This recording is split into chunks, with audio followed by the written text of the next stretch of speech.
What it is, guys, Jacob Patterson one more again. So I got kind of cut off the last time, and a couple of you guys commented on what it was that I was talking about, so I just wanted to get back to it. One of the things that I was saying, one of the first things I said kind of like interfered with the points I was trying to get across by the end of the video. I said I don't like to make a video when I don't have an idea, but then I started talking about how not having an idea is not a good enough excuse to not create. They kind of conflict, but I definitely believe both of those things. I think that before I get into it, I do want to note I wasn't trying to say at all that YouTube is corrupt.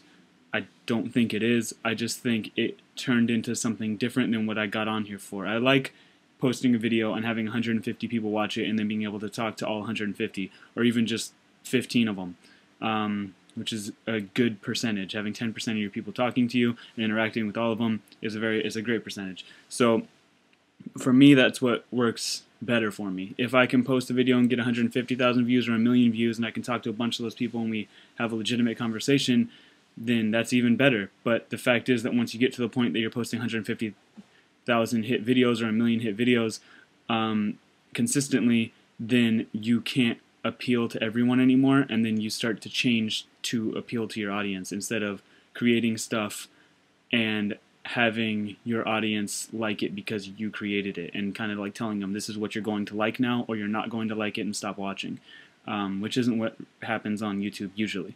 I mean, I guess it's not what happens anywhere, but the fact is that YouTube got that big that now it's like the rest of the entertainment world. And it's just a different thing. It's probably a better thing, honestly, and I'm just not cool enough or good enough to be on it or to be interesting on it, but it just, for now, it's not for me. When I get back into sneaker design heavy, I'll be back into YouTube heavy because that's what works for me. But in the meantime, I'm making things that I can physically invite people to in Los Angeles, and it's a lot easier for me to it's a lot easier of a pill for me to swallow. Anyway, so I was talking about this idea that that you should only put something out when you have something to say, and that I didn't have things to say, and so I wanted to stop putting things out, because before I was just creating a video blog every day or like every other day, and it was, you know, everything that I was creating wasn't interesting enough to watch. Most of you guys were watching anyway, I don't know why, but it wasn't interesting enough to watch. And so now I want to just kind of stick more to when I have a conversation to be had, then I'll talk about it then. And whatever I think is a conversation worth having, because it's my channel and that's just the only way that I can possibly curate it. So what I do think, however, is I can frame it pretty easily with a quote by Chuck Close, who is a famous painter, who said that, I'm paraphrasing here, but he basically said, amateurs wait for inspiration and professionals just sit down and paint, or get up and paint, or get up and work, or something like that. And it's true, but as when I first heard that quote, I didn't understand what it meant because I couldn't grasp how you could just sit down. Like, I would just think, oh, it's design work, I have to just sit down and just do it. I don't have a choice. I can't wait to sit here and be inspired. But that's not what it meant. It meant that professionals figure out how to actively inspire themselves. And that's something that people think isn't possible. People usually, especially creatives, because they get so depressed so easily, will have something going on in their life and it will block whatever it is, it'll block you from creating. And I've noticed that writing is where this is affected the most, because I paint and I write. I don't write as well as I paint, and I don't paint that as well as any of the people that I know anymore, but I definitely do both, and I've noticed that writing is really, really difficult. With painting, at least, you can sit there and you can say, okay, I'm going to paint this thing, I know I have to paint this shading, and it has to be blue with a red light on it, and you can just sit there and do it and do it and do it, and you can just get lost in it. You don't have to think really hard, you just figure it out as you go. Writing isn't the same way, because you're conjuring up, like, actively every moment that you're putting something forth is like bubbling out of you. There has to be some sort of creativity that's just coming up and out of you at all times. And that happens a lot in painting, of course, but it happens it is the only thing that happens in writing if you're creatively writing something. So, in trying to adjust my worldview to a place where I can be as productive as possible in a creative setting, which is very, very difficult to do. And I'm sure all of you have had problems with this as well. And if any of you have good strategies on how to fix this, I would love to hear it, because any time that we can share an idea on how to make each one of us better at creating, we should. That's like the most valuable information you can pass along to the world, especially at this point in the world's existence. So, what I've noticed is in reading these ideas, reading about these ideas where you personify the problem, it makes it a lot easier. So I don't necessarily believe that there's actual demons and angels that you have to call upon or battle in order to get through your creative struggles. I don't think that that's true. I think that what is true is that as we've become more enlightened as a species, and we're capable of conscious thought and subconscious thought and unconscious thought, we are much better at grasping the world if we can personify things.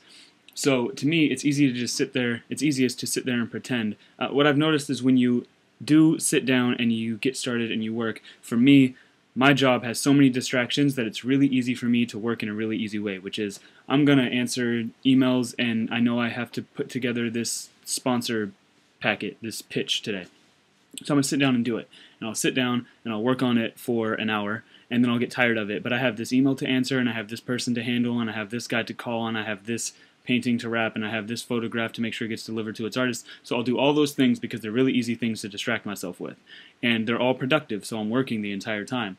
But what I'm doing is I'm actually hurting myself. I'm getting done with everything that needs to be done, but I'm damaging myself in the fact that I'm not allowing myself to get into the flow and allow my brain to just completely focus in on what it is that I'm working on. Because when you allow yourself that opportunity, when you let yourself flow, you're going to, all of a sudden, it's like, the way I've heard it personified is that there are these muses or these angels or whatever it is that are delivering things to you because they're providing you with gifts based on the fact that you're putting in the work required to deserve those gifts, that you're battling against the demons that are trying to prevent your creativity, and because you're battling and you're defeating them, they're providing you little like unexpected gifts that are helping you. So you'll be writing something and an idea will come, or you'll be working on something, you don't know how to solve this problem, but you're working on it, and all of a sudden 2 or 3 different solutions come up to the problem,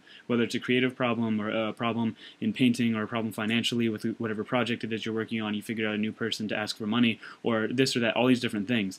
I wouldn't call it angels flying in and giving you gifts. I would call it more of allowing your brain to start to kind of move into that space and live solely within that space, and it almost gives you a tunnel vision. And that tunnel vision is very important because what happens is your brain starts firing off on all these different cylinders, and your brain's constantly doing that anyway, coming up with solutions to problems all day. But when you're focused on one particular thing, then it has access to this other level where you're not distracted by anything, you're focused and you're flowing, and it's firing off and it's giving you all these different solutions, and often they're just things that are coming out of the ether, just random things that you now have the capability to produce because of the fact that you gave yourself that opportunity. And it's really hard, but the interesting thing about having this personifying this resistance or this these demons that are preventing you from being creative, I've heard it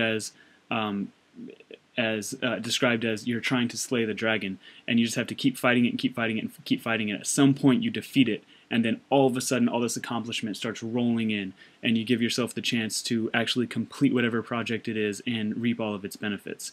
So yeah, I kind of packed it all into the last minute of the last video, but I wanted to devote pretty much a whole video to it this time. That still doesn't quite get all the way through it, but hopefully that explains it well enough. So yeah, please, if you guys have any other ideas on how you usually battle through creative blocks and how you personify them, or just even if you don't personify them, how you battle through them, let me know, because I'm very interested to hear. Alright, I'll see you guys soon.